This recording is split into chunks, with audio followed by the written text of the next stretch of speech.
Well, hey guys, today we're looking at a new entry for a front end and launcher for your retro gaming emulation platform.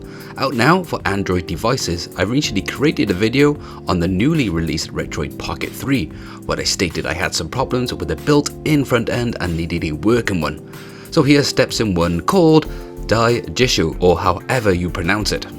Reviews are pretty great from people, and it has stated that as their best one yet, with great functionality and support from the devs. A 3.7 rating is a bit rough. Easily I'll give it a 4.2. If you'd like to know any further front end or launchers for your Android device, I did a video on the Retroid Pocket 2 which will work the same on the Retroid Pocket 3. If you'd like to check out that video, I'll just pop up there for you now, and also you'll find in the description box below. This one I find is still not perfect, which I'll mention a bit more details later on in the video, but this is very simple to set up and install, so let's go.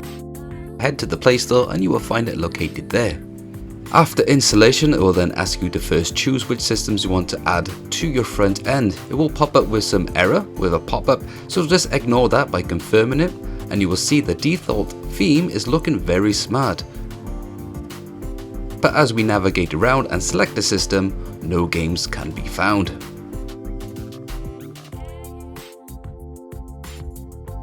So on your selected system, head to the paths icon, if you can see in the bottom right, and locate on your SD card with your ROMs in the necessary located folder. Again, you have to source your own ROMs for legal reasons. I can't recommend where to get them. But once you got the right location, just then say use this folder. It might say something different depending on what system you're using this app for. Simply head back to your system icon and select the sync icon in the middle of this icon picture. They will then list all your ROMs found into your ROM folder, and then scrape all the necessary names and information of each title. I must say this was a pretty quick way to get this up and running, and perhaps the quickest I found on any Android front end or launcher. I find it does provide some great details on your listed titles, where you have to hold down your select or enter button to get information on per title. As you can see, there are some double entries of a certain game. This is due to the file structure on the SD card. Better ROM file structure on your SD card will get better results. To simply remove a title, hold down your select or enter button on your chosen title and edit select title and unlink, as you can see at the bottom of this menu, and then that will provide you the delete icon. This will then remove this ROM from your file structure, but it will not delete the ROM itself. To get titles up and running, you will find that they are mostly already linked to your already pre-installed RetroArch emulator. You can change this by selecting the edit button on the bottom right hand side. You can then edit the name and the wallpaper of each system, which is great, and select which emulator you want to use. My personal favorite for the PS1 is using the DuckStation app.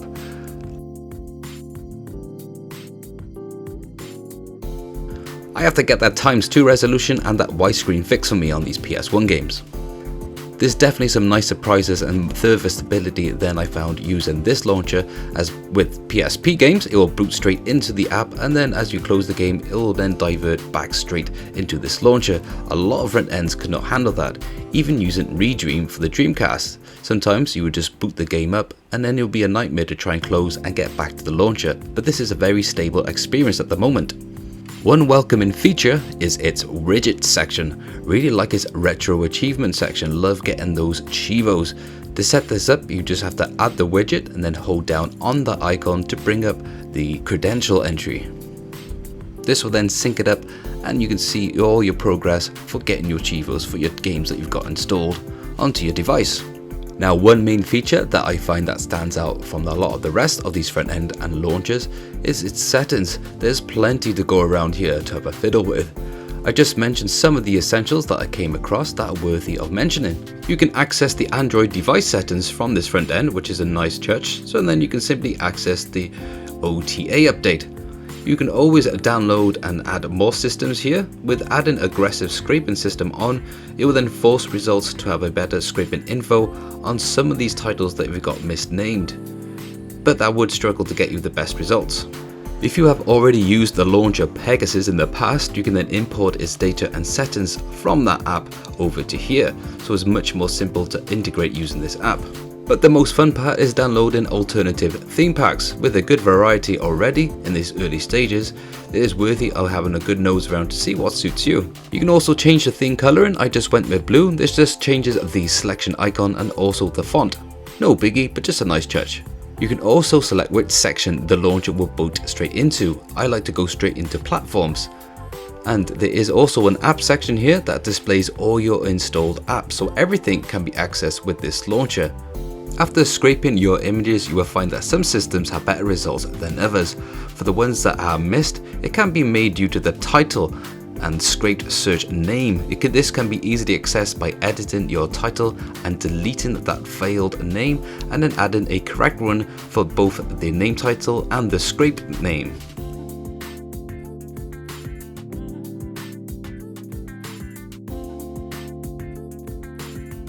I like how you can edit each game within each system to be linked with a different emulation, in case of any emulated problems with the default linked one.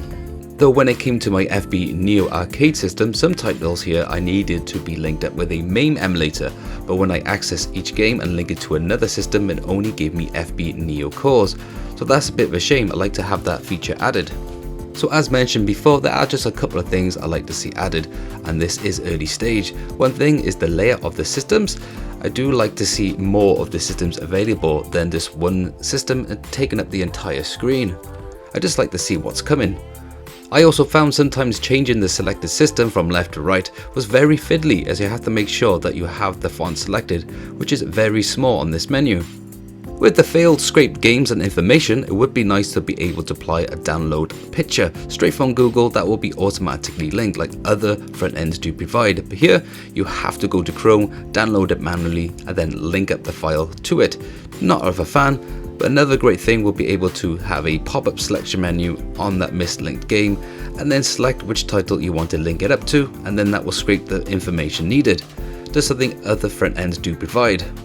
But these guys have done a great job so far, and I will be giving this dev team a great rating. Well, that's all I got for now, and I can't wait to see what the future brings for this very promising app. And as always, thanks for watching, and if you liked it, hit that button. If you want to support the channel, click subscribe, leave your comments below, and I'll catch you lot on the next video.